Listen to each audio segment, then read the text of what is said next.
सभी भक्तों को मेरी प्यार भरी राधे राधे। मैं प्रियाशरण पाराशर स्वागत करता हूं आपके अपने चैनल ब्रज महिमा में। तो आज मैं जिस स्थान पर आपको लेकर के आया हूं श्री गोवर्धन महाराज, और मेरे पीछे जो आप दर्शन कर पा रहे हैं यही वो स्थान है जहां भगवान कृष्ण ने गोपियों से दान मांगा था।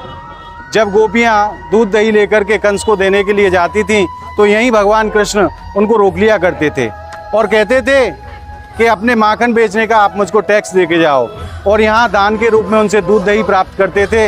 इसीलिए इस स्थान का नाम दान घाटी पड़ा। तो आइए चलते हैं दान घाटी के दर्शन के लिए।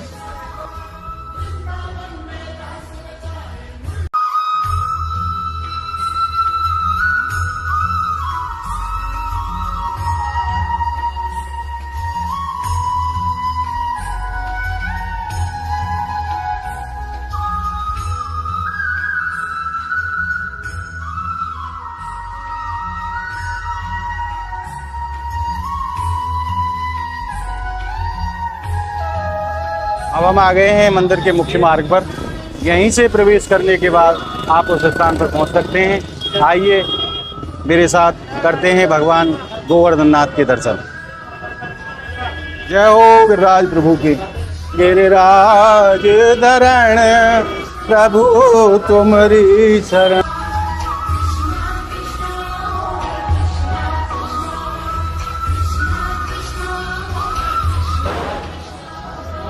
अब हम आ गए हैं ठीक श्री गिरिराज महाराज जी के सामने। तो आइए आपको दर्शन कराते हैं श्री गिरिराज महाराज के।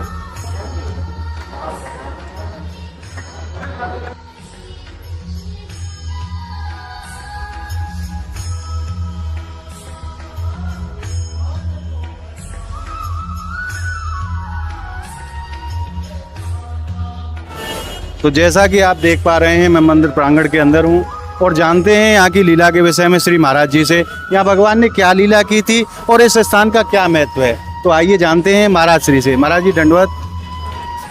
बोलो गिरिराज धरण की। ये दान घाटी है, यहाँ भगवान ने दान लिया ब्रज गोपियों से। तो यहाँ 7 रात 7 दिन भगवान ने गोवर्धन पर्वत को धारण किया। ये 20 सेंटर पॉइंट है गिरिराज जी की पर्वत का। यहाँ दान का महात्मा है, लाखों श्रद्धालु भक्तजन आते हैं। दूध प्रसाद भोग बछप्पन भोग वगैरह ये सारे प्रोग्राम यहाँ होती है। यहीं से परिक्रमा की शुरुआत होती है। परिक्रमा दंडौती धारा यहीं से प्रारंभ होती है और यहीं समाप्त हो जाती है। गोवर्धन का मुख्य स्थान मुख्य मंदिर जय हो दान घाटी मुखारम। आपको बहुत बहुत धन्यवाद महाराज। बोलिए गोवर्धन नाथ की जय। गिरिराज जी के दर्शन के उपरांत जब आप मंदिर में आते हैं तो अन्य छोटे छोटे दरबारों के दर्शन होते हैं, और जहां भगवान श्री कृष्ण ने गोवर्धन पर्वत को धारण किया अपनी उंगली के ऊपर, वो भी मंदिर के आपको दर्शन कराते हैं। आइए मेरे साथ। मंदिर में प्रवेश करते ही सीढ़ियों के माध्यम से आप ऊपर आएंगे, और ऊपर आने के बाद में आपको भगवान श्री राम दरबार के दर्शन यहाँ प्राप्त होते हैं। जय हो मेरे राघव भगवान की। आइए दर्शन करते हैं भगवान श्री राम दरबार। और दूसरी तरफ आपको दर्शन होते हैं सांचौली देवी माँ के। हमारे ब्रज की सच्ची देवी हैं, जिनको लोग कालांतर में सांचौली देवी के नाम से जाते। जय हो सांचौली महारानी की। बड़े दिव्य दर्शन, बड़े मनमोहक दर्शन। अब आपको दर्शन कराते हैं हम जहां भगवान ने गोवर्धन पर्वत को धारण किया, उस स्थान के दर्शन आपको कराते हैं। आइए मेरे साथ। यही वो स्थान है, मुख्य मंदिर के दरवाजे पर हम आ गए हैं, जहां आपको झांकी प्राप्त होती है भगवान श्री गोवर्धन नाथ की।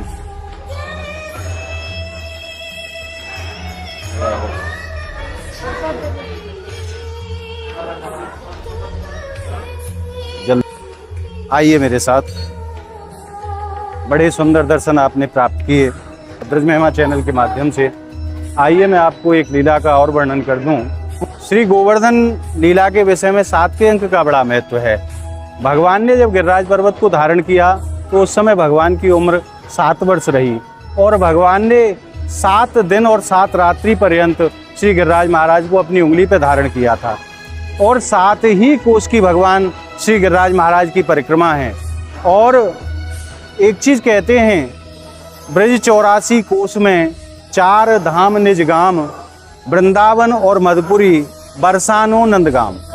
वृंदावन से दूरी गोवर्धन की 7 कोस की है, मथुरा से भी दूरी 7 कोस की है, और इधर आप बरसाना से जब आते हैं तो दूरी 7 कोस की है, नंदगांव से भी दूरी 7 कोस की है।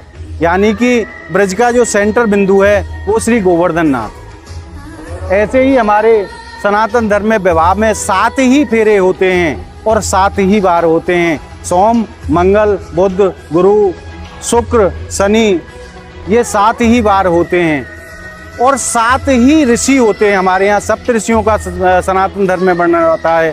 सप्त ही ऋषि हैं। ये 7 के अंक का बड़ा महत्व है। तो आपने आज जो मेरे साथ दर्शन किए भगवान श्री कृष्ण की दान घाटी की लीला के, और आगे भी ऐसी सुंदर स्थलों के दर्शन करने के लिए मेरे साथ जुड़े रहिए हमारे चैनल ब्रज महिमा से।